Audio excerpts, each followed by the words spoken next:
በ2053 ዓመተ ምህረት የወንጀል መጠን በ800% ጨምሯል። ይህም በእስር ቤቶች ስርዓት ላይ ከፍተኛ ጫና ፈጥሯል። መንግስትም ይህንን ችግር ለመፍታት ቀደም ባሉት ጊዜያት እንደ ኢሰብአዊ ድርጊት የሚቆጠር የሳጥን እስር ቤት የተባለ መፍትሄ ያመጣል። እስረኞቹም ከሁለት አማራጮች መካከል እንዲመርጡ ይገደዳሉ። የመጀመሪያው ምርጫ ወዲያውኑ እንዲገደሉ በፈቃደኝነት ራሳቸውን ማቅረብ ሲሆን፣ ሁለተኛው ደግሞ ሙሉ የቅጣት ዘመናቸውን በአንድ ጠባብ ሳጥን ውስጥ ማሳለፍ ነበር። ምግብና ውሃም የሚቀርብላቸው በከዷቸው ህጋዊ ዜጎች መልካም ፈቃድ ብቻ ነው። ለማምለጥ የሚሞክር ማንኛውም እስረኛ ወዲያውኑ ይገደላል። በአንዱ ሳጥን ውስጥ አንዲት በርካታ ቁስሎች ያሉባት ሴት ለመኖር እየታገለች ትገኛለች። የ4 ዓመት እስራት የተፈረደባት ሲሆን አሁንም 2 ዓመት ከጥቂት ወራት ይቀራታል። በውሃ ማጠራቀሚያ ውስጥም ምንም ውሃ አልነበረም። ምግብ ማስገቢያ ቀዳዳውን ስትፈትሽ ከምግብ ይልቅ ያገኘችው ምላጭ ነበር። ከጥቂት ማመንታት በኋላም ተስፋ በመቁረጥ ራሷን ለማጥፋት ምላጩን ትጠቀማለች። በአውስትራሊያ በሚገኝ አንድ ድንጋያማ ደሴት ላይ በባህር ዳርቻው አቅራቢያ በርካታ ሳጥኖች ይገኛሉ። አንድ ቀን ሁለት ልጆች በአካባቢው ላይ ሲጫወቱ በአንዱ ሳጥን ላይ ኳስ ይወረውራሉ። ይህም በሳጥን ውስጥ ያለችዋን ሴት ከእንቅልፏ ይቀሰቅሳታል። እስረኛ 13 እጆቿና እግሮቿን መታሰራቸውን ስትረዳ በጥርሷ ገመዱን በመበጠስ ራሷን ነጻ ታወጣለች። እሷም የ7 ዓመት እስራት የተፈረደባት ሲሆን ዛሬ የመጀመሪያ ቀኗ ነው። ድንገት በግድግዳው ላይ ያለው መብራት ድምፅ ያሰማል። እናም አንድ ትንሽ ቀዳዳ ይከፈታል። 13ም ወደ ውጪ ስትመለከት ልጆቹ እየራቁ ሲሄዱ ትመለከታለች። ከተወሰነ ሰከንድ በኋላም መብራቱ እንደገና ድምፅ ያሰማል፣ ቀዳዳውም ይዘጋል። 13ም ነፃነቷን ለማግኘት ስትማጸን በሳጥኑ ውስጥ ያለው ስክሪን ይበራል። አንድ ቪዲዮም ነገሮች እንዴት እንደሚሰሩ ያብራራላታል። ቪዲዮም የሚያበቃው ያለሽው ራስሽ በመረጥሽው ቦታ ነው በሚል መልእክት ነበር። 13ም ስሜቷን መቆጣጠር ስላቃታት ንጹህ መሆኗን እየማለች በመናገር የሳጥኑን ግድግዳዎች ትደበድባለች። እናም ደክሟት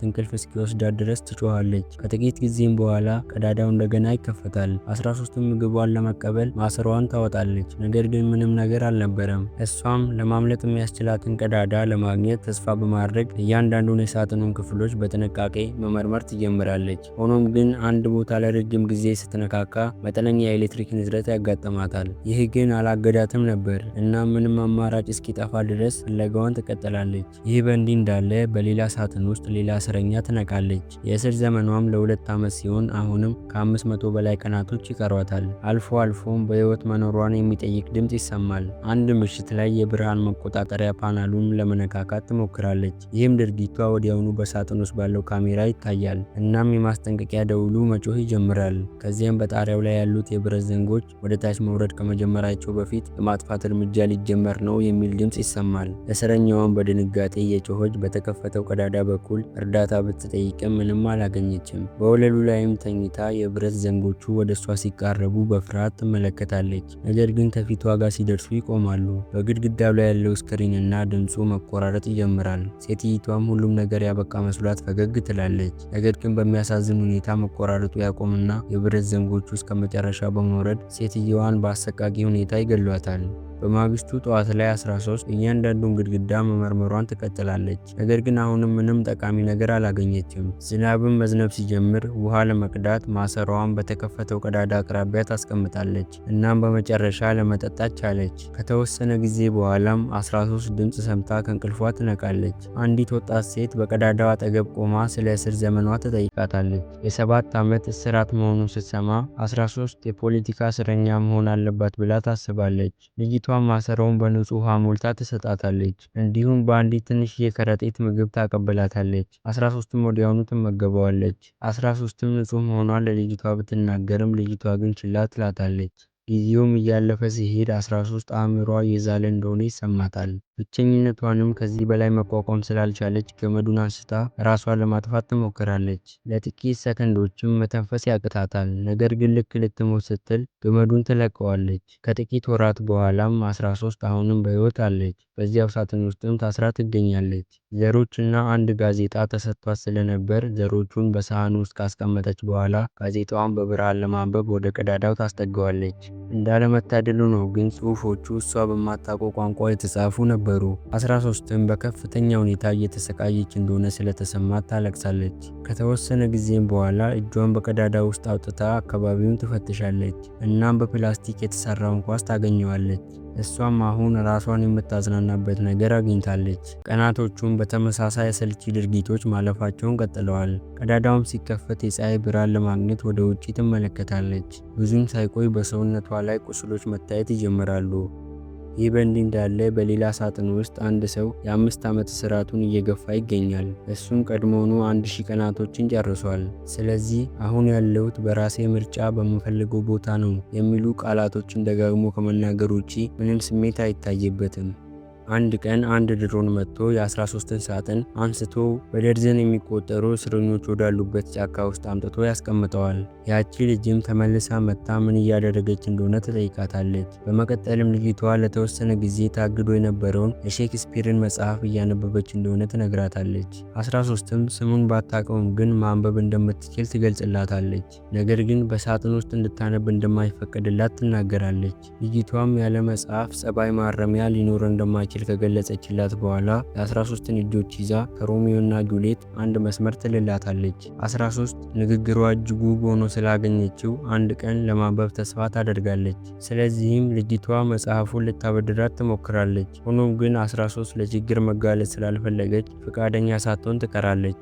ልጅቷም ለ13 ጥቂት ምግብ ትሰጣትና በሌላ ጊዜ መጥታ እንደምታነብላት ቃል ገብታላት ትሄዳለች። 13ም ከታሰረች 1 ዓመት ይሞላታል። እናም ከአንድ ከረጢት ውስጥ ዘሮችን እየበላች እያለ በመካከላቸው የተደበቀ አንድ ትንሽ መጽሐፍ ታገኛለች። ካሜራውም እንዳያያት ፊቷን አዙራ ከተኛች በኋላ መጽሐፉን ትከፍተዋለች። መጽሐፉም የሮሚዮና የጁሊየት መሆኑን ስታውቅ በጣም ትደሰታለች።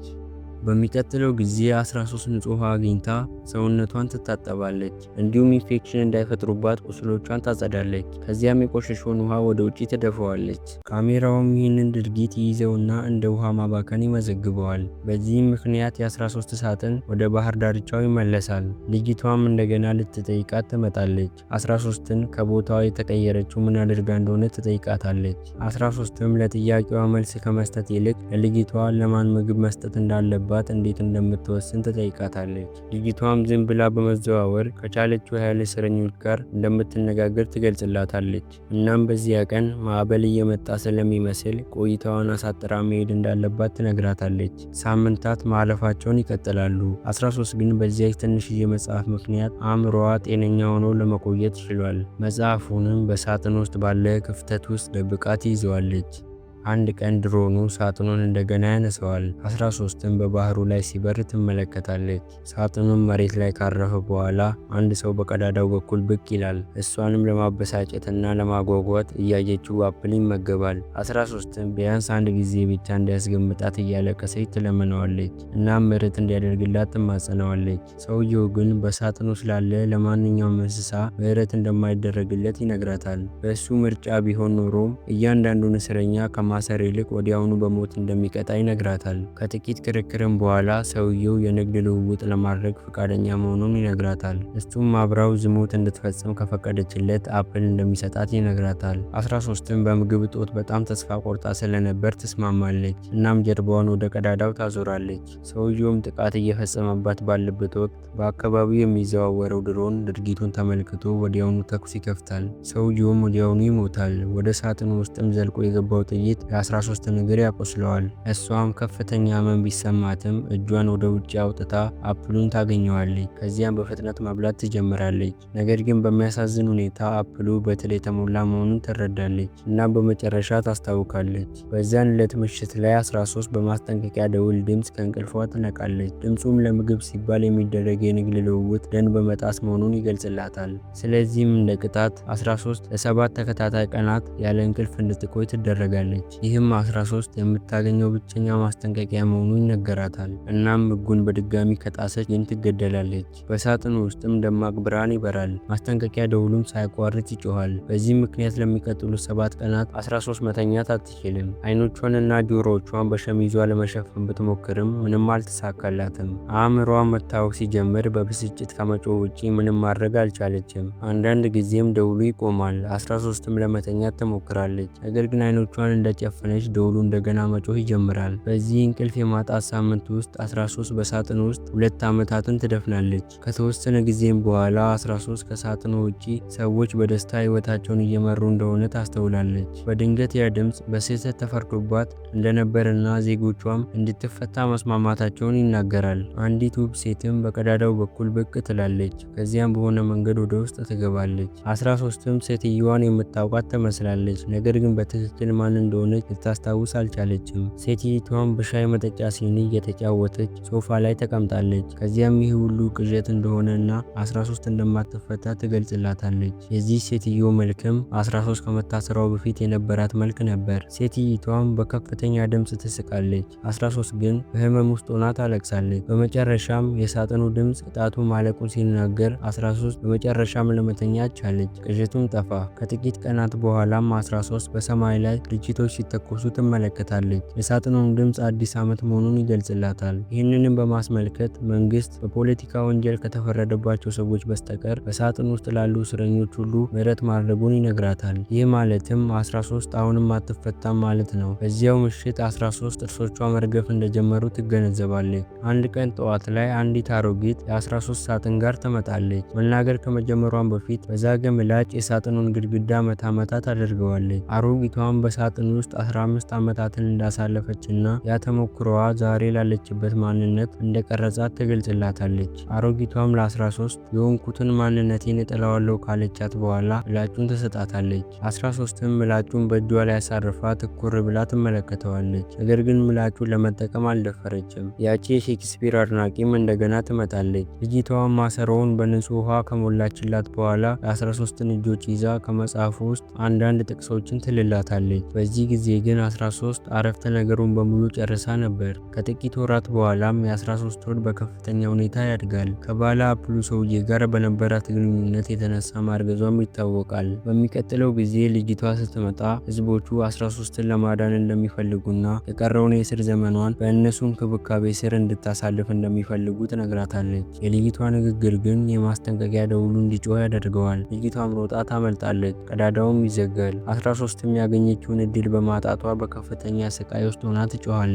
ከጥቂት ሳምንታት በኋላም አንድ አዲስ ሰው በቀዳዳው አጠገብ ብቅ ይላል። እሱም 13 ነፍሰ ጡር መሆኗንና አሁንም 4 ዓመት እንደሚቀራት ይመለከታል። ሰውየውም ለ13 ምህረት ምን እንደሆነ ታውቅ እንደሆነ ይጠይቃታል። እናም እየነደደ ያለውን ሌላ ሳጥን በጣቱ ጠቁሞ ያሳያታል። 13ም መጠየቅ ያለባት ብቸኛው ነገር ፈጣን ሞት እንደሆነ ይነግራታል።